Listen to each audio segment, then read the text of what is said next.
si Senator Amy mismo ay nagsabi na di umano patungkol sa paggamit ng illegal na droga ng ating Pangulo. This is definitely a desperate move. Anong gusto mong patunayan sa mga sinabi mong ganyan? Matagal ng issue to at napatunayan na to na hindi totoo ang bintang na yan. Ginawa nyo yan para siraan lang ang Pangulong Marcos Jr. Nagpagawa pa kayo ng AI-generated na video. Pero nung hindi umubra at napatunayang peke, lahat na lang ng pagbibintang para masira ang Pangulo, ginawa nyo. Pero lahat yan, peke.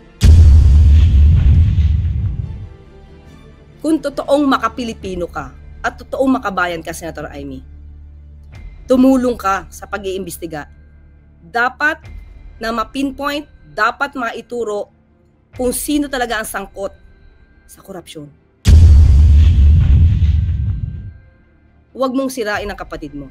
Hindi ito ang issue ngayon. Matagal ng issue to, pero since wala kayong makita sa Pangulo na anumang issue ng korupsyon, kung saan-saan nyo dinadala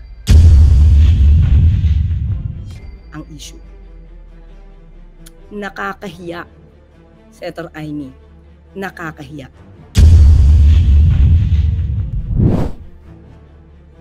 Gusto ko lang take upin to, mga ka-clear, itong bagong balita na si Senator Amy mismo ay nagsabi na di umano patungkol sa paggamit ng illegal na droga ng ating Pangulo. This is definitely a desperate move. Ang pinag-uusapan sa peaceful rally ay patungkol sa di umanong korupsyon. Ano ang dahilan ni Senator Amy para ang sarili niyang kapatid ay siraan niya? Alam naman natin na nagkaroon na ng drug test nung pangbago mangampanya ang ating Pangulo. Gusto ko pong ipakita sa inyo para po maalala niyo muli.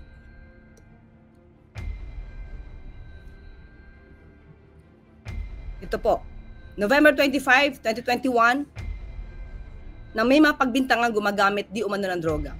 Mismo, at that time hindi pa po Pangulo, si Pangulong Marcos Jr. Siya mismo ang nagboluntaryo para magpa-drug test. At sinasabi po sa drug test na to ay negatibo.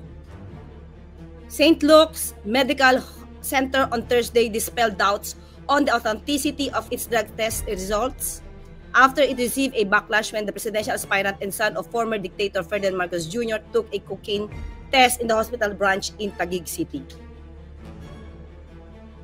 So pinakita po dito na negatibo.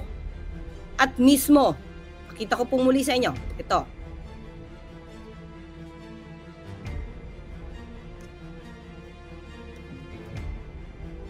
May 13, 2024, Bongbong Marcos tested negative for cocaine in 2021. Drug analyst tested negative for cocaine.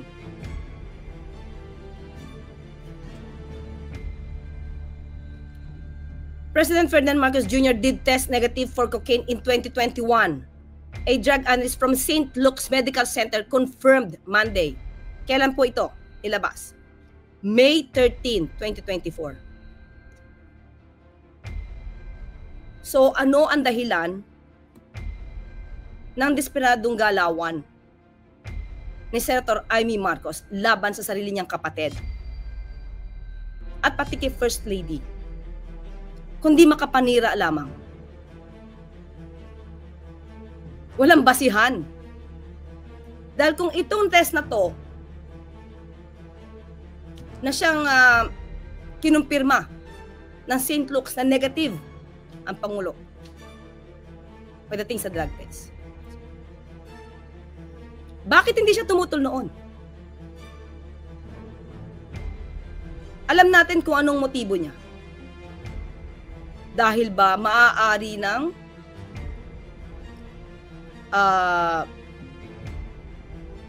lumarga ng lumarga ang pag-iimbestiga tungkol sa korupsyon at maaaring tamaan na ang kanyang mga kaalyado. Mga kaalyado sa Senado? Hindi ba siya natutuwa na yung kapatid niya mismo, ang Pangulong Marcos Jr., ang nag-umpisa para imbestigahan ang mga maaanomalyang flood control projects na to? Ang Pangulo ang gustong maglinis ng kalat noong nakaraan. Bakit siya masyadong concerned ngayon about di umanong paggamit ng drug test? Samantala, ang dating Pangulong Duterte umamin nagmamarihuana at nagfentanyl. Hindi niya kinall out. Pati yung pagnanakaw ni dating Pangulong Duterte, wala siyang pagtutol. Ngayon, ang Pangulo mismo gustong luminis ang bansang ito. Bakit nagiging hadlang si Senator Amy Marcos? Anong gusto mong patunayan sa mga sinabi mong ganyan? Matagal ng issue to at napatunayan na to na hindi totoo ang bintang na yan. Ginawa nyo yan para siraan lang ang Pangulong Marcos Jr. Nagpagawa pa kayo ng AI-generated na video. Pero nung hindi umubra at napatunayang peke, lahat na lang ng pagbibintang para masira ang Pangulo, ginawa nyo. Pero lahat yan, peke. Lahat yan, fake news. So, Senator Amy, sana naman, maging makabayan ka. Tumulong ka po sa pagpapaimbestigang ginagawa ng sarili niyong kapatid. Tuligsain na lahat ang mga korap. Huwag niyo pong kampihan. Huwag niyong itago. Hayaan natin magtrabaho ang Pangulong Marcos Jr.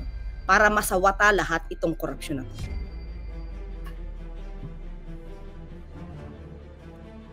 Napanood niyo na po ba yung sinabi niya?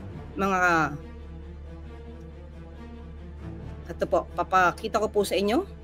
I-share ko po at isa-isahin natin kung gaano siya kadesperada.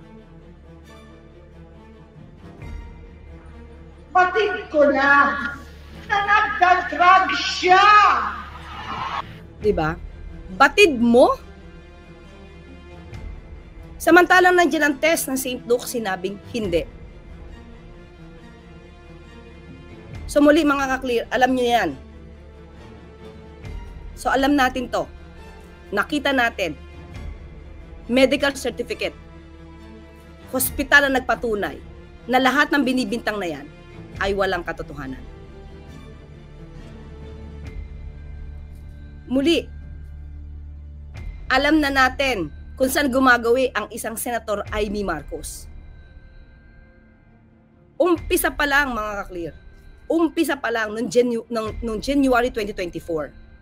Yung first maisog rally, kasama niya ang Vice Presidente. Kung paano pastusin ng dating Pangulong Duterte ang Pangulo natin. Tumawa pa siya. Hindi siya tumutol. Wala siyang naramdaman na hinanakit para sa kapatid niya. Na yung integridad at pagkatao ay niyuyurakan harap-harapan.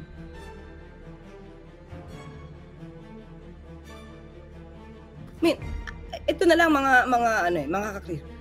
Anong klaseng kapatid si Senator Amy? Anong klaseng Pilipino si Senator Amy?